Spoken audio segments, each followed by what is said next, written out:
수요 기도의 자리에 나오신 모든 성도님들을 주님 이름으로 환영하며 축복합니다.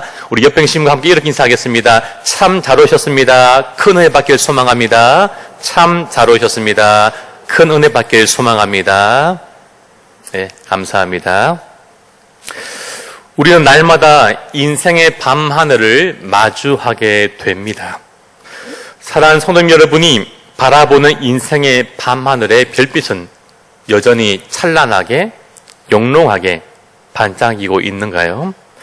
오늘 윤동주 시인의 별 해는 밤으로 말씀을 시작하고자 합니다. 별 해는 밤 윤동주. 계절이 지나가는 하늘에는 가을로 가득 차 있습니다. 나는 아무 걱정도 없이 가을 속의 별들을 다 헤일 듯 합니다. 가슴 속에 하나 둘 새겨지는 별을 이제 다 못 해는 것은 쉬 아침이 오는 까닭이요 내일 밤이 남은 까닭이요 아직 나의 청춘이 다하지 않은 까닭입니다. 별 하나의 추억과 별 하나의 사랑과 별 하나의 쓸쓸함과 별 하나의 동경과 별 하나의 시와 별 하나의 어머니 어머님 나는 별 하나의 아름다운 말 한마디씩 불러봅니다. 소학교 때 책상을 같이 했던 아이들의 이름과 폐경옥 이런 이구 소녀들의 이름과 벌써 애기 어머니 된 계집애들의 이름과 가난한 이웃 사람들의 이름과 비둘기, 강아지, 토끼, 노새노루, 프랑시스 참, 라이너 마리아 길케 이런 시인의 이름을 불러봅니다. 이네들은 너무나 멀리 있습니다. 별이 아슬이 멀듯이. 어머님 그리고 당신은 멀리 북간도에 계십니다. 나는 무엇인지 그리워 이 많은 별빛이 내린 언덕 위에 내 이름자를 써보고 흙으로 덮어버리었습니다. 딴 밤을 새워 우는 벌레는 부끄러운 이름을 슬퍼하는 까닭입니다. 그러나 겨울이 지나고 나의 별에도 봄이 오면 무덤 위에 파란 잔디가 피어나듯이 내 이름자 묻힌 언덕 위에도 자랑처럼 불이 무성할 거에다. 윤동주 시인이 떠난 고향 북관도와 그곳에 살고 있는 사람들에 대한 그리움을 노래한 시입니다. 별은 언제나 우리에게 동경과 이상 그리고 희망의 의미로 다가옵니다. 어둡고 불안 밤 가운데서도 한 줄기의 소망과 위로의 빛으로 다가오기 때문입니다. 지금 시를 엎조리고 있는 오늘은 먼 고향 북간도처럼 식민지의 지배를 받으며 희락의 시간을 살아왔지만 시인은 밤하늘의 별빛을 바라보면서 눈물 저는 목소리로 희망을 노래하고 있습니다. 우리들도 밤하늘의 별을 바라보며 인생의 무거운 짐을 잠시 내려놓고 희망을 노래할 때가 있습니다. 아니, 노래하고 싶을 때가 있는 것이죠. 가슴이 답답하고 상황이 막막하지만 밤하늘의 빛을 바라보며 잠시 그 사실을 잊기도 합니다. 그런데 안타깝게도 그 밤하늘의 별빛이 희미해져 가는 시간이 우리 인생 가운데도 찾아오게 됩니다. 우리들이 붙들고 있던 것들을 놓아야만 할 때가 찾아오는 것이겠죠. 앞길을 알 수 없고 희망조차 보이지 않는 캄캄해진 밤과 같은 우리의 인생. 작은 돛담배와 같이 처량하고 보잘것없어 보이는 내 인생의 돛담배를 한 줄기의 별빛에 의지하여서 힘겹게 노를 젓고 노를 저으며 지금까지 왔는데 어느 순간부터인가 그 별빛이 숨어버려 보이지 않는 때가 우리 인생 가운데도 찾아오게 됩니다. 가슴 시리도도 외롭고 고독하였지만 바다 물결에 반짝이는 별빛이 있어서 그래도 마음에 위로와 평안이 되었는데 홀로 쓸쓸하기 거지없는 인생길에 그 별빛 하나가 내 인생의 길동무가 되어주었는데 이제 남아있는 벗이라고는 출렁이는 파도와 흩날리는 바람 한 줌뿐일 때가 우리 인생 가운데도 찾아오게 됩니다. 하나님은 왜 우리들에게 깊은 밤을, 캄캄한 밤을 주시는 것일까요? 왜 유일한 소망인 그 하나의 별빛마저 구름에 가려져 버리게 만든 것일까요? 오늘 말씀을 통하여서 우리 한 사람 한 사람에게 주시는 그 주님의 마음을 알아가는 시간이 되었으면 좋겠습니다. 밤하늘의 별빛이 희미해져 가는 어두운 밤이 그토록 찬란한 첫 번째 이유는 바로 참된 별빛을 선택하는 밤이기 때문입니다. 다른 말로 말하자면 참된 별빛이 무엇인지를 깨닫는 밤이기 때문입니다. 이스라엘 히스기야 왕이 14년 되는 해에 아수르의 사내립이 유다를 침략하였습니다. 유다는 말 그대로 풍전등화 그 자체였습니다. 아수르의 침공 앞에서 그들은 속수무책이었습니다. 모든 성읍이 다 무너지고 불타고 백성들은 하나둘 죽어나갔습니다. 이제 예루살렘이라는 별 하나만 홀로 외로이 별빛을 바라고 있었습니다.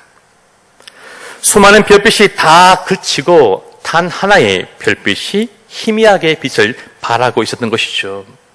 그 희미해져가는 단 하나의 별빛을 18만 5천이라는 거대한 암흑의 군대가 둘러싸고 있었습니다. 이스라엘은 언제 별빛이 꺼질지 아무도 모르는 깊고도 암울한 밤을 지내고 있었고 그 중심에 히스기야 왕이 서 있었습니다. 아수르의 군대 장관을 상징하는 이 랍사게가 히스기야의 신하였던 왕궁 관리인 엘리야김과 서기관 셈나와 기록관 요아에게 이렇게 말합니다. 이사야 36장 4절, 7절, 16절에서 17절 말씀을 제가 읽어드리겠습니다. 랍사게가 그들에게 이르되 이제 히스기야에게 말하라. 대왕 아수르 왕이 이같이 말씀하시기를 내가 믿는 바 그 믿는 것이 무엇이냐? 혹시 내가 내게 이르기를 우리는 우리 하나님 여호와를 신뢰하노라 하리라 하마는 그는 그의 산당과 제단을 히스기야가 제하여 버리고 유다와 예루살렘에게 명령하기를 너희는 이 제단 앞에서만 예배하라던 그 신이 아니냐 하셨느니라.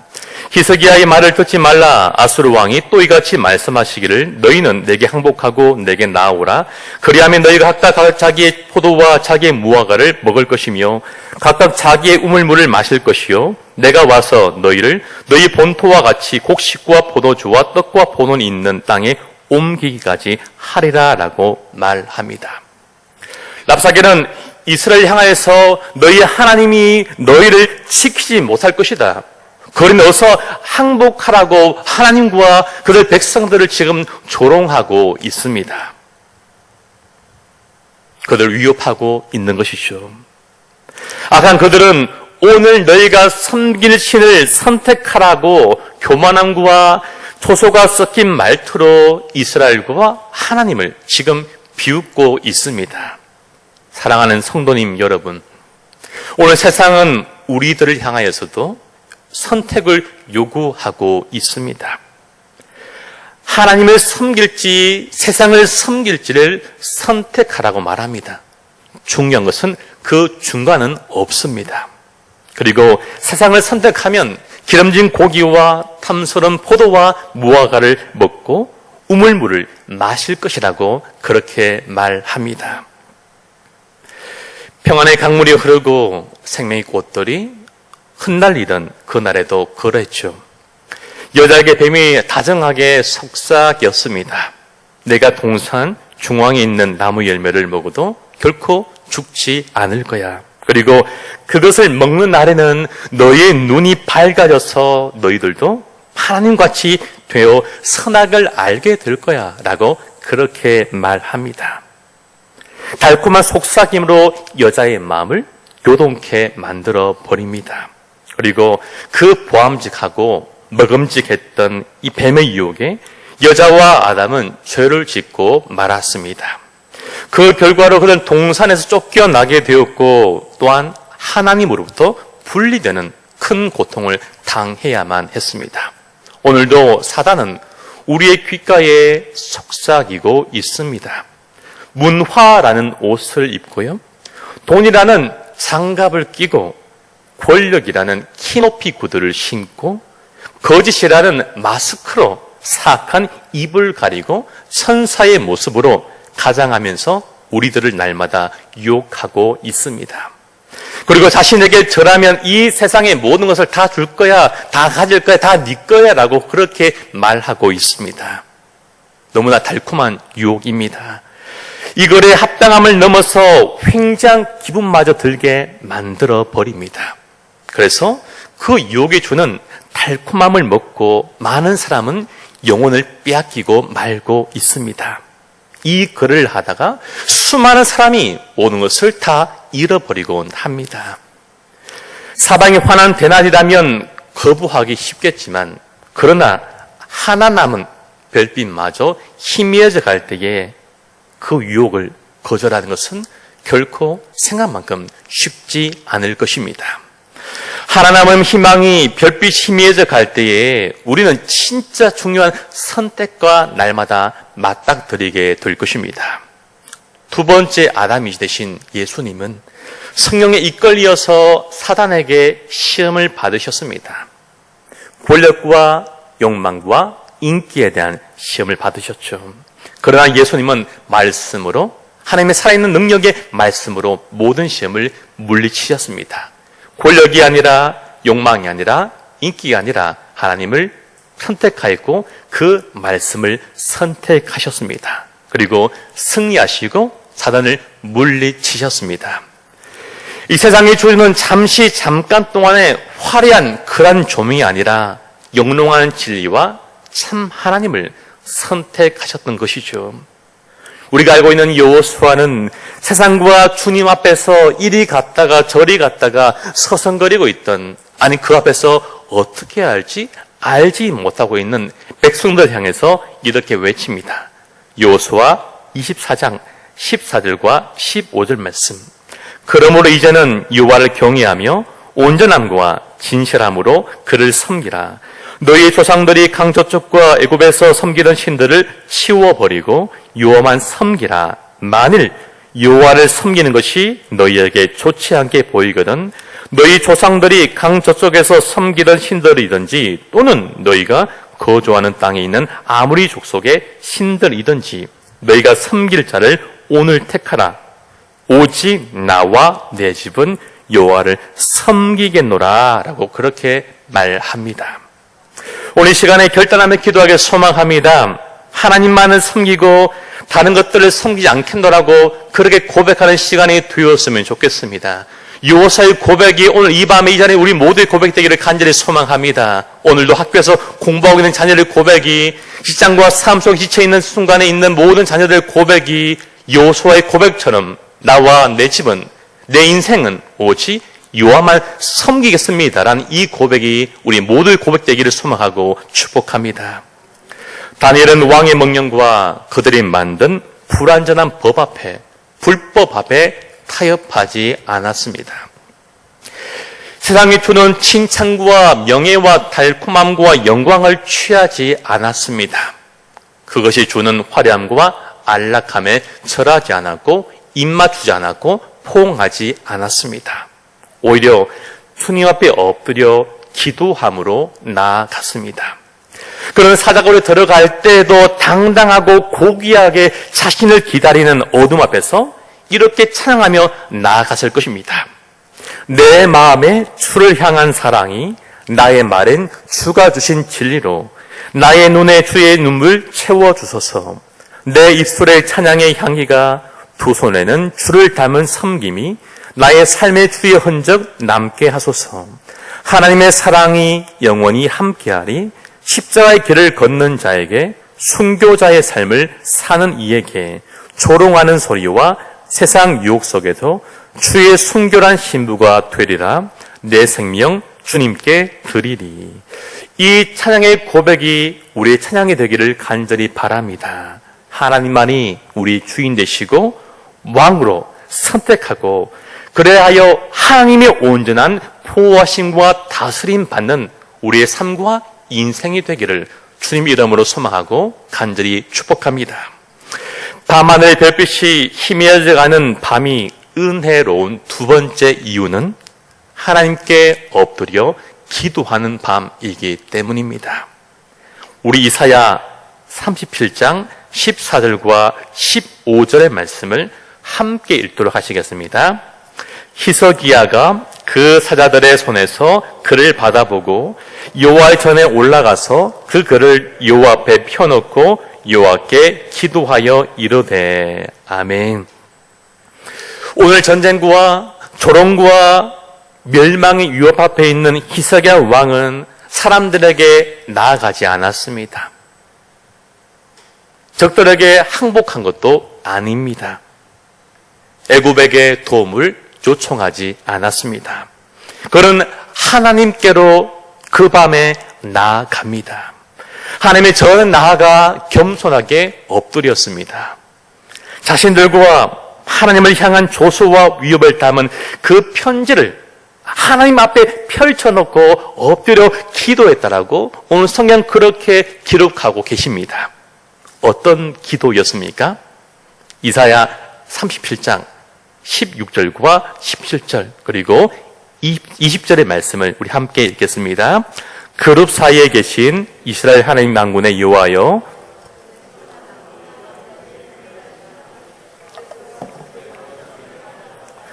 여호와의 귀를 기울여 들으시옵소서. 여호와여, 눈을 뜨고 보시옵소서. 사내립이 사람을 보내어 하나님을 해방한 모든 말을 들으시옵소서.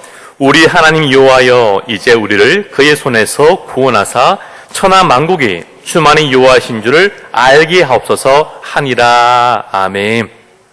오늘 히스기야는 자신과 이스라엘 백성의 모습이 아이를 낳으려 하지만 해산할 힘이 없는 산모와 같다라고 그는 고백하였습니다. 진동은 계속되는데 아이를 낳을 힘이 남아있지 않았습니다. 진동은 길어져 아이도 산모도 모두 죽어가고 있는 것이 그가 처한 현실의 모습이었습니다.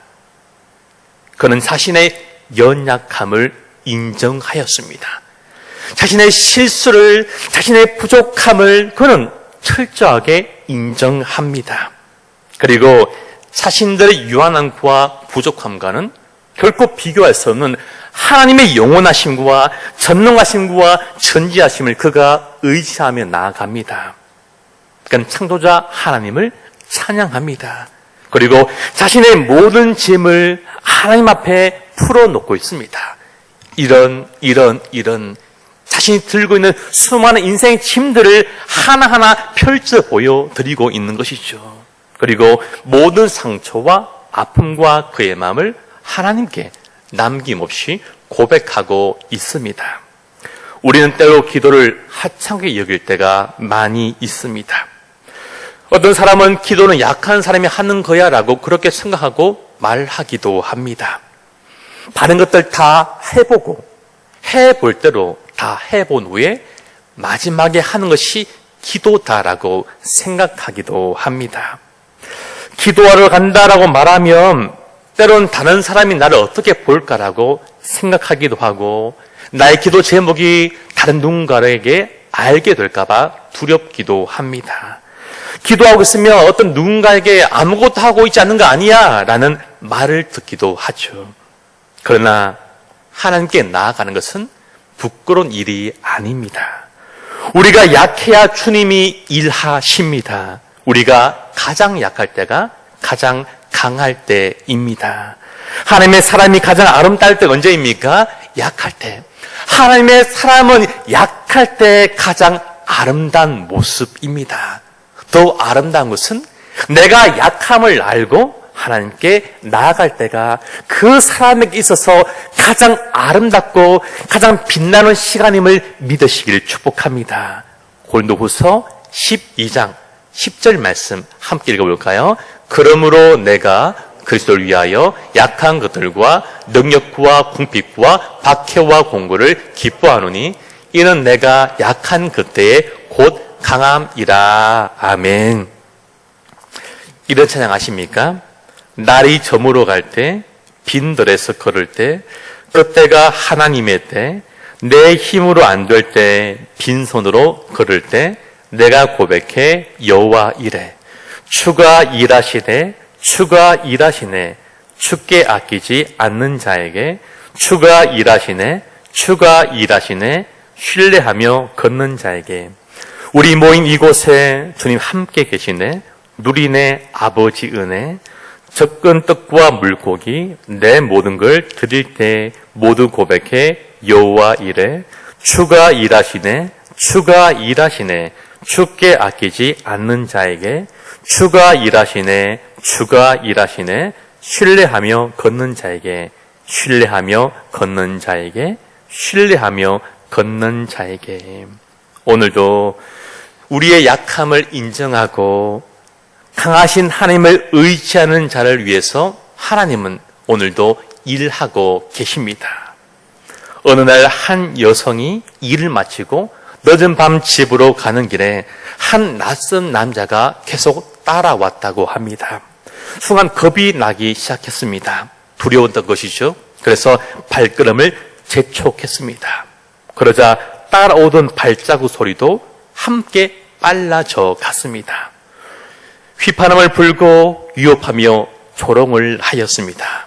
그리고 그 목소리가 더 가까이 들려오던 순간에 그 여자가 갑자기 방향을 바꾸어서 뒤로 돌아서서 그 위협하던 그 남자의 뺨을 때리면서 당장 사라지라고 소리를 질렀습니다. 뭐 한마디로 꺼지세요 이런 말 아니겠습니까? 갑자기 어디서 이런 용기가 난 것일까요? 그것은 바로 자신의 코앞에서 자신을 기다렸던 아버지가 있음을 발견하였기 때문입니다. 그 아버지는 그 시의 경찰서장이었다고 합니다. 그 아버지로 해서 그녀는 담대할 수 있었습니다. 경찰서장이었던 이 아버지는 위협하던 그 남자에게 쇠고랑을 채워서 벌하였습니다. 누군가 만든 이야기인지 모르겠지만 이 이야기가 제 마음에 들어왔습니다. 우리는 전능하신 하나님께서 이스라엘 백성들을 조롱하고 위협하던 아수르를 코에 갈고리를 걸고 입에 재갈을 물리며 다시 돌아가게 하시겠다고 약속하셨습니다. 한마디로 아수르 백성들의 군대에 쇠가랑을 채우겠다라고 아버지가 그렇게 약속하시고 말씀하신 것입니다. 사내립은 칼에 의해서 결국 죽게 될 것이라고 말씀하셨습니다.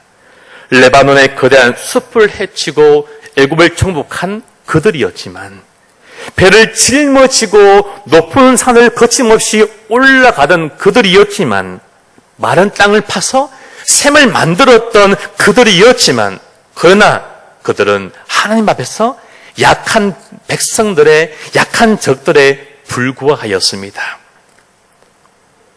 사랑하는 성도 여러분, 기도는 기대는 것입니다.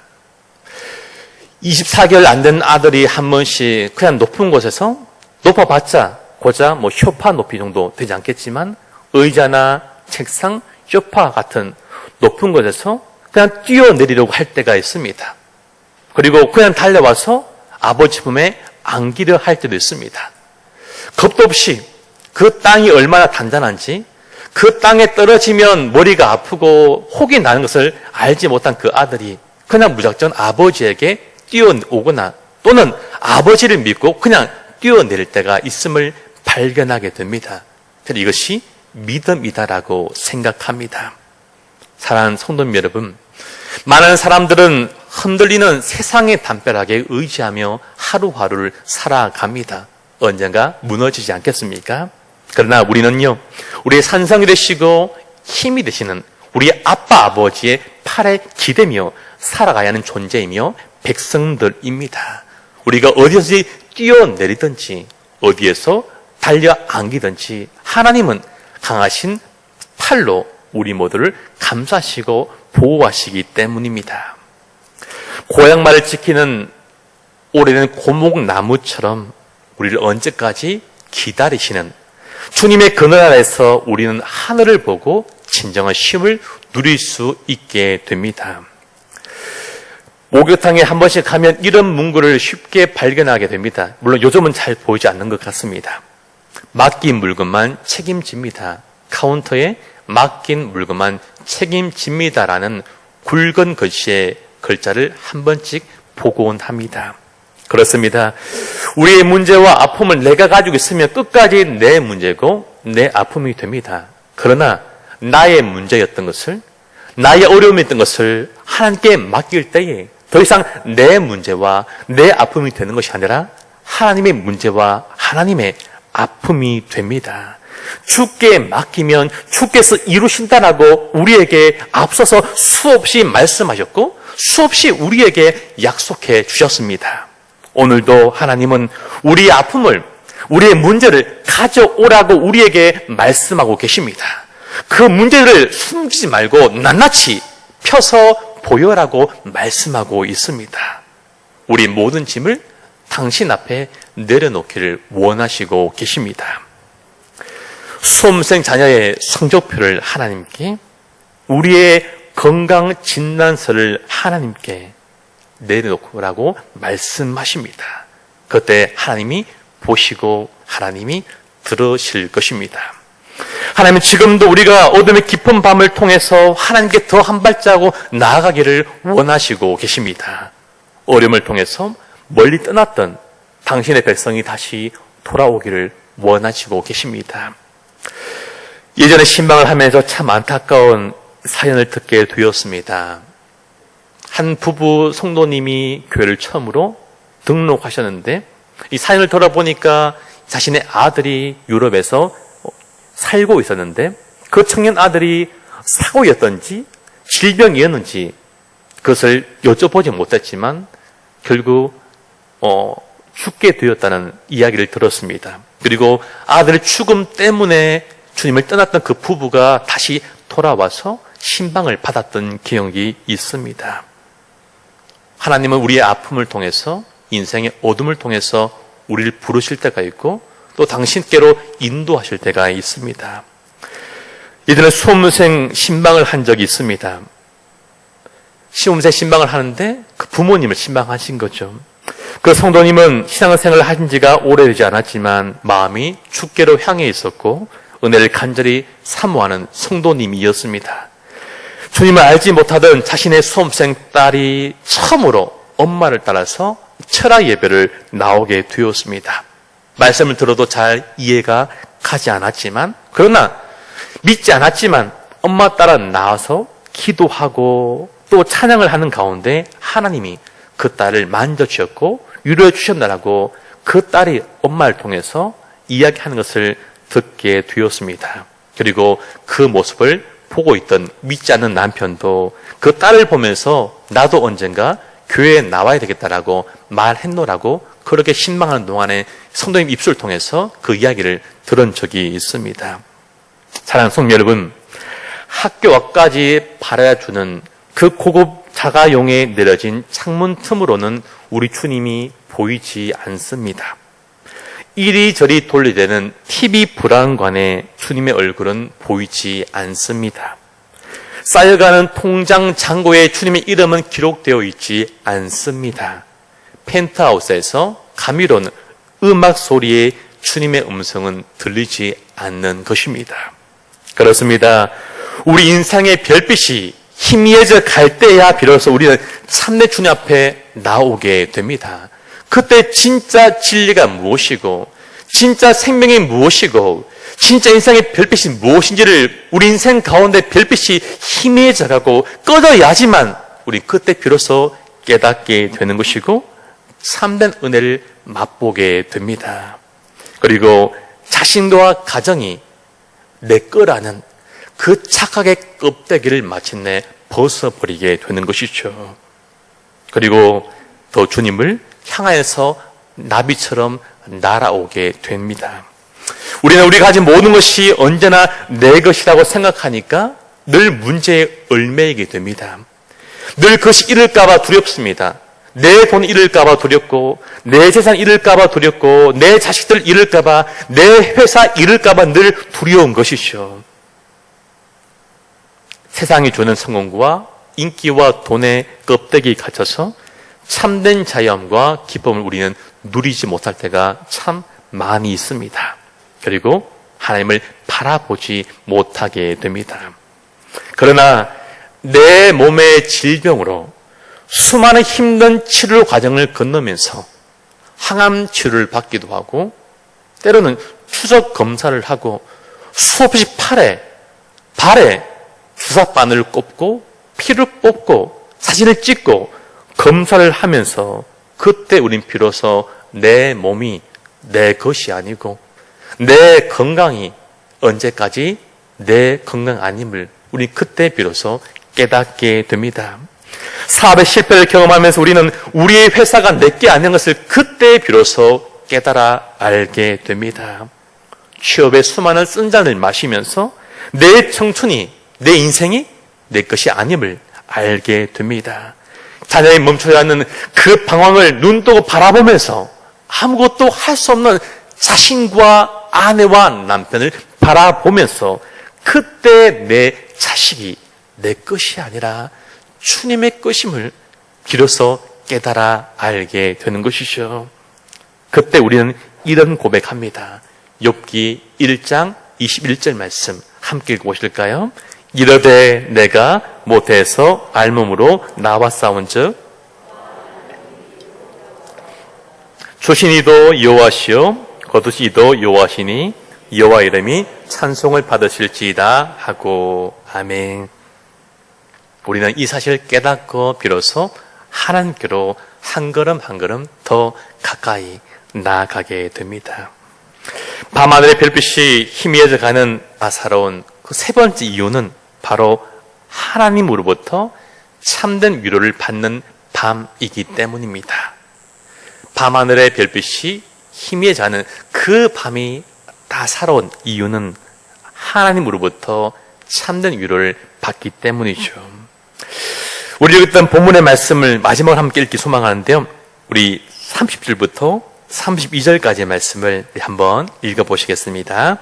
왕이여 이것이 왕에게 징조가 되리니 올해는 스스로 난 것을 먹을 것이요 둘째에는 또 거기에서 난 것을 먹을 것이요 셋째에는 심고 거두며 포도나무를 심고 그 열매를 먹을 것이니이다. 유다 족속 중에 피하여 남은 자는 다시 아래로 뿌리를 받고 위로 열매를 맺으리니 이는 남은 자가 예루살렘에서 나오며 피하는 자가 시온산에서 나올 것입니다. 만군의 여호와 열심히 이를 이루시리이다. 아멘. 오늘 하나님은 위로와 소망의 말씀을 백성들과 우리에게 주고 계십니다. 당장 먹을 것조차 없던 그곳에 하나님이 씨를 뿌려 놓으셨다라고 말씀하십니다. 우리가 아무것도 할 수 없어서 지쳐 잠든 그 밤에도 우리 주님께서 여전히 당신의 열심으로 우리 모두를 위해서 일하고 계셨던 것입니다. 첫째 해와 둘째는 스스로 자란 열매를 먹게 하셨고 3년째부터는 농사를 지어서 그들 배불리길 원하셨던 것입니다. 무슨 말입니까? 스스로 일을 설 힘이 없고 어려운 그 순간에 애써 일어나지 말라고 말씀하시면서 힘들면 힘든 대로 넘어지면 넘어진 대로 그냥 누워있으라고 우리에게 말씀하시면서 내가 알아서 할게. 아버지가 알아서 할 테니까 너는 그냥 쉬어. 아빠만 믿고 그냥 기다리고 쉬어라고 오늘 이 밤에 우리에게도 그렇게 말씀하고 계십니다. 오늘도 깊은 어둠의 밤을 지새우고 계십니까? 우리가 믿던 그 별빛이 지금 희미해져 가고 있습니까? 오늘 이 밤에 한 가지를 꼭 기억해야 합니다. 지금 그 순간에도 하나님이 우리와 우리의 가정을 위해서 일하고 계심을 우리는 믿어야만 합니다. 오늘도 우리 하나님께서 우리의 모든 것을 다 알고 계십니다. 그 주님이 우리 한 사람 한 사람을 위로하길 원하십니다. 고린도후서 1장 3절에서 5절 말씀을 제가 한번 읽어드리겠습니다. 찬송하리로다. 그는 우리 주 예수 그리스도의 하나님이시요 자비의 아버지시요 모든 위로의 하나님이시며 우리의 모든 환난 중에서 우리를 위로하사 우리로 하여금 하나님께 받는 위로로서 모든 환난 중에 있는 자들을 능히 위로하게 하시는 이시로다. 그리스도의 고난이 우리에게 넘친 것 같이 우리가 받는 위로도 그리스도로 말미암아 넘치는도다. 우리가 잘 알고 있는 하이델베르크 요리문답의 첫 번째 질문은 이것입니다. 우리가 이 땅에서 사는 동안에 그리고 죽을 때에 우리에게 위로를 주는 단 하나의 사실은 무엇입니까? 라고 이렇게 질문합니다. 그리고 이렇게 답하지 않습니까? 우리 함께 읽어볼까요? 그것은 나의 몸과 영혼이 이 땅에서 사는 동안에도 그리고 죽을 때에도 내가 소유하고 있는 나의 것이 아니라 나의 신실하신 예수 그리스도께서 소유한 주님의 것이라는 사실입니다. 그렇습니다. 예수님께서 그 귀한 보배 피를 흘리셔서 우리의 모든 죄값을 다 치러주셨고 사단의 모든 권세로부터 우리 한 사람 한 사람을 구원하여 주셨습니다. 이것이 참된 위로와 소망입니다. 하늘에 계신 나의 아버지의 뜻이 아니라면 단 하나의 머리카락도 떨어지지 않도록 나를 지켜주십니다. 진실로 내게 있는 모든 일들은 다 나를 위하여 이루어주시는 일입니다. 이 사실이, 이 믿음이 바로 우리에게 참된 안식과 위로를 줍니다. 그래서 예수님께서 성령 하나님을 통하여 우리에게 영원한 생명을 확신시켜 주시고 내 진실한 마음으로 기꺼이 주님의 뜻대로 살고자 하는 마음을 우리에게 베풀어 주십니다. 이것이 바로 성도의 참된 기쁨입니다. 예수님은 우리에게 참된 위로와 소망을 주십니다. 예수님을 믿으면 예수님께 속한 사람이 되고 그가 살아있을 때나 죽어서나 그의 몸과 영혼은 모두 우리께 아니라 예수님에 속한 것이 됩니다. 그러므로 우리 스스로 인생을 살면서 상처받은 고통과 눈물과 억울한 일을 감당할 수 없었고 넘어지고 쓰러지지만 우리는 주님께 이겨낼 일어설 힘을 얻게 됩니다. 왜냐하면 더 이상 내 힘으로 나 혼자서 외롭게 서 있는 것이 아니라 우리가 예수님께 속한 사람이 되었기 때문입니다. 예수님은 오늘도 우리 한 사람 한 사람을 위로하여 주십니다. 요한복음 6장 20절 말씀입니다. 이르시되 내니 두려워하지 말라 하신대. 오늘 예수님은 큰 바람과 파도 앞에 서 있는 이 제자들의 아픔에 공감하고 그들을 위로하여 주셨습니다. 오늘 우리에게 필요한 사람 어떤 사람입니까? 옳은 말 하는 사람입니까? 그렇지 않습니다. 내가 좋아하지 않는 사람이 나에게 옳은 말만 하면요, 그 사람이 세상에서 제일 믿고 꼴보기 쉽습니다. 오늘 나에게 필요한 사람은 옳은 말 하는 사람이 아니라 공감해 주는 사람입니다. 힘들고 고독한 삶 가운데서 나의 마음에, 나의 말에 공감하고 나의 말을 끝까지 경청해 주는, 고갯결을 끄덕여 주는 그 한 사람이 우리는 그렇게 소중한 것이고, 그토록 바랬던 그 사람을 만나면 나도 모르게 반가움에 눈물이 많은 것입니다. 아무것도 묻지 않고, 이유를 묻지 않고 그냥 있는 모습 그대로 받아주고 안아주는 그 한 사람이 우리 인생 가운데 필요한 것이죠. 눈물 닦아줄 분이 필요한 것이고 기다려줄 분이 우리에게도 필요합니다.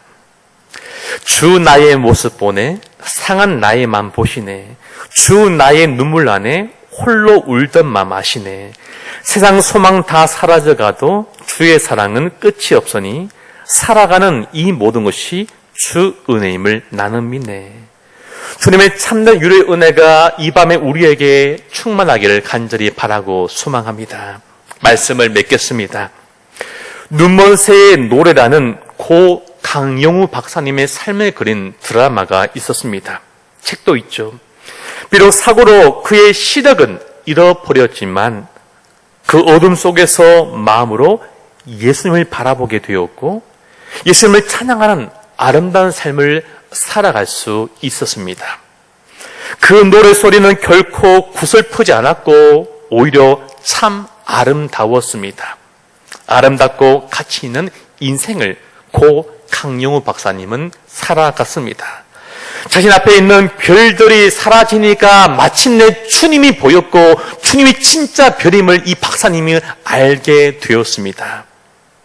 인생의 어둠은 장래에 누리게 될 영광을 바라보며 그것을 견고하게 하기 위하여서 구주 주님만을, 예수님만을 의지하도록 우리 모두를 낮추시며 연단하시는 거룩함으로 이끌어 가시는 하나님의 거룩한 도구이며 섭리입니다. 그래서 예수를 믿는 사람들은 비록 인생의 수많은 질고를 겪고 아픔과 질병과 어려움을 당하겠지만 그러나 그럼에도 불구하고 참으로 복된 삶을 살고 생명의 기쁨과 위로를 받아 노래하며 찬양할 수 있게 됩니다. 사랑하는 성도님 여러분, 여러분 인생의 밤하늘의 별빛이 영롱하게 반짝이고 있으십니까? 오늘도 믿어왔던 건강의 별이 희미해져 가기 때문에 좌절 가운데 계신 성도님들, 그토록 믿고 의지해왔던 아버지라는 별, 남편이라는 별, 아내라는 별, 그 별빛이 희미해져 가기 때문에 오늘도 눈물만 나시는 분들, 삶과 가정의 막막함에 먹먹한 가슴만 치고 또 쳐서 우리의 가슴에 멍이라는 푸른 꽃이 깊이 피어난 성도님 여러분, 불 꺼진 공허한 밤에 홀로 울고 눈물을 삼켰던 여러분들, 자녀의 방황으로 인해서 희망의 별빛이 희미해져 가서 두 손 두 발 다 들으신 어머님, 아버님 여러분, 마지막으로 붙잡았던 취업의 불이 희미해져 가기에 무기력감과 분노 가운데 있는 청년 여러분, 기대와 다른 점수를 받고 막막하게 있는 우리의 수험생 자녀 여러분들, 불공정과 비상식으로 소망 없이 한숨만 나오는 수많은 국민 여러분, 우리 인생의 밤하늘의 별빛이 희미해져 가는 시간이 은혜의 시간임을 믿으시길 소망합니다. 어려운 순간에도 이 세상의 화려한 조명에 취하지 마시고 우리의 삶을 비춰주는 참된 별빛을 붙잡는 우리와 이 밤 되기를 축복합니다. 별빛이 희미해져 갈 때 하나님 앞에 나오십시오. 그리고 엎드려 은혜만을 간절하게 간구하고 사모하십시오.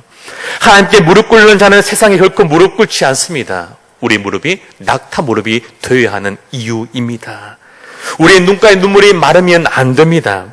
우리의 가슴이 날마다 애통함으로 푸른 멍이라는 꽃이 피어 올라야만 합니다. 우리의 약함이 곧 우리의 강함입니다. 하나님은 지금도 일하고 계십니다. 주를 신뢰하는 자를 위하여서 지금도 열심히 일하고 계십니다. 하나님만이 우리의 참된 위로자가 되십니다. 우리의 마음을 아시고 알아주시며 우리 기도에 들어주시는 하나님께 간절히 나아가는 이 밤 되길 소망합니다.